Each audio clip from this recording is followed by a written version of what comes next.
मन्नत हर खुशी पाने की अब अपने सबसे खौफनाक मोड़ पर पहुंच चुकी है। मन्नत और शालिनी ने मिलकर ऐश्वर्या के अतीत का ऐसा राज उजागर किया है जिसने पूरे सलूजा मेंशन की नींव हिला दी है। आने वाले एपिसोड्स में वह सब कुछ सामने आने वाला है जिसकी किसी ने कल्पना भी नहीं की थी। कहानी की शुरुआत होती है मन्नत से, जिसे एक अजीब शख्स लगातार परेशान कर रहा था। ऐश्वर्या की आंखों की बेचैनी, उसकी आवाज में छुपी घबराहट और वो पुरानी फाइलें जिन्हें वह बार बार छुपा रही थी, ये सब मिलकर मन्नत को यकीन दिला देते हैं कि ऐश्वर्या महज एक सौतेली मां नहीं बल्कि एक खतरनाक राज की गवाह है। मन्नत को आभास होता है कि ऐश्वर्या के अतीत में कुछ ऐसा छिपा है जो अगर सामने आ गया तो न सिर्फ उसकी जिंदगी बदल जाएगी बल्कि सलूजा परिवार के रिश्तों की बुनियाद भी तहस-नहस हो जाएगी। इसलिए मन्नत फैसला करती है कि अब चाहे जो भी हो, वह ऐश्वर्या का सच उजागर करके ही दम लेगी। इसके लिए उसे सलूजा मेंशन में ही रहना होगा, उस घर में जहां हर मुस्कान के पीछे दर्द छिपा है और हर दीवार के पीछे साजिश। इसी बीच विक्रांत मन्नत के करीब आने की लगातार कोशिश करता है।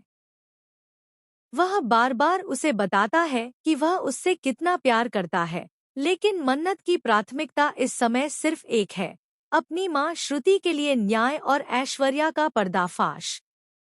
मन्नत विक्रांत की भावनाओं को समझती तो है, लेकिन जवाब देने से बचती है, क्योंकि उसे डर है कि अगर उसने दिल की सुनी तो दिमाग की लड़ाई हार जाएगी। फिर आती है वह रात जब मन्नत ऐश्वर्या के कमरे के पास से गुजर रही होती है और एक अलमारी में छिपा संदूक खोलती है। उसमें उसे एक तस्वीर मिलती है जिसमें उसकी मां श्रुति एक औरत के साथ खड़ी है, और वह औरत कोई और नहीं बल्कि ऐश्वर्या राय सिंह है, जिसे उस समय सोनिया खन्ना के नाम से जाना जाता था। यह तस्वीर मन्नत को अंदर तक झकझोर देती है।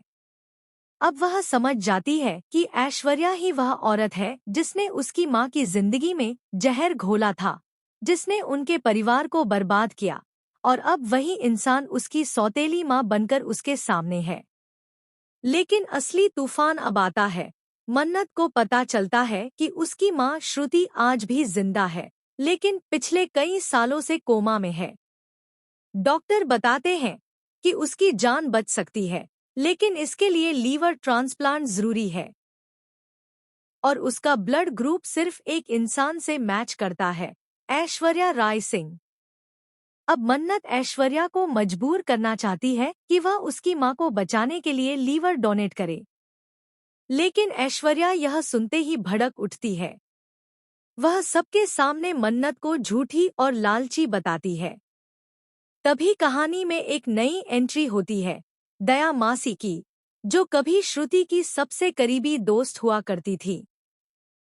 उनके पास एक डायरी होती है जिसमें ऐश्वर्या ने अपने सारे गुनाह खुद दर्ज किए हैं।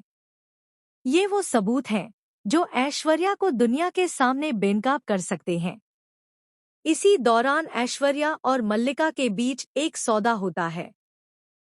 मल्लिका जानती है कि विक्रांत का दिल मन्नत के लिए धड़कता है, और ऐश्वर्या जानती है कि मन्नत उसकी सबसे बड़ी दुश्मन बन चुकी है। अब दोनों मिलकर एक ऐसा जाल बुनती हैं जिससे मन्नत का बच पाना नामुमकिन लगता है। मन्नत को धीरे धीरे स्लो पॉइजन दिया जाने लगता है ताकि उसकी तबीयत बिगड़ती जाए और किसी को शक भी ना हो। शालिनी को घर से निकालने की साजिश रची जाती है और विक्रांत को बिजनेस के काम से विदेश भेज दिया जाता है ताकि वह मन्नत की मदद न कर सके। लेकिन तभी मन्नत को एक सीसीटीवी फुटेज मिलती है जिसमें मल्लिका और ऐश्वर्या की साजिश साफ नजर आती है। अब मन्नत अपना दर्द भूलकर बदले की आग में जलने लगती है। वह विक्रांत को वापस बुलाती है और उसके सामने वो फुटेज रखती है। विक्रांत यह देखकर अंदर से टूट जाता है। उसे कभी अंदाजा नहीं था कि उसकी अपनी मां इतनी गिर सकती है। मगर तभी उसे एक और झटका लगता है। मल्लिका प्रेग्नेंट होने का दावा करती है और कहती है कि बच्चा विक्रांत का है। अब विक्रांत एक दोराहे पर खड़ा होता है मन्नत या मल्लिका, सच्चाई या जिम्मेदारी। उधर ऐश्वर्या अचानक घर से गायब हो जाती है, लेकिन जाते जाते एक चिट्ठी छोड़ जाती है जिसमें वह खुद कबूल करती है कि उसने श्रुति के खिलाफ साजिशें रची थी। लेकिन वह लीवर डोनेट करने के लिए तैयार है, एक शर्त पर कि मन्नत हमेशा के लिए इस शहर को छोड़ दे। अब मन्नत के सामने सबसे बड़ा सवाल खड़ा होता है, क्या वह अपनी माँ की जान बचाने के लिए अपनी जिंदगी दांव पर लगाएगी? क्या विक्रांत मन्नत के साथ खड़ा रहेगा या मल्लिका के बच्चे को अपना नाम देगा? क्या ऐश्वर्या वाकई लीवर डोनेट करेगी या यह भी उसका नया खेल है?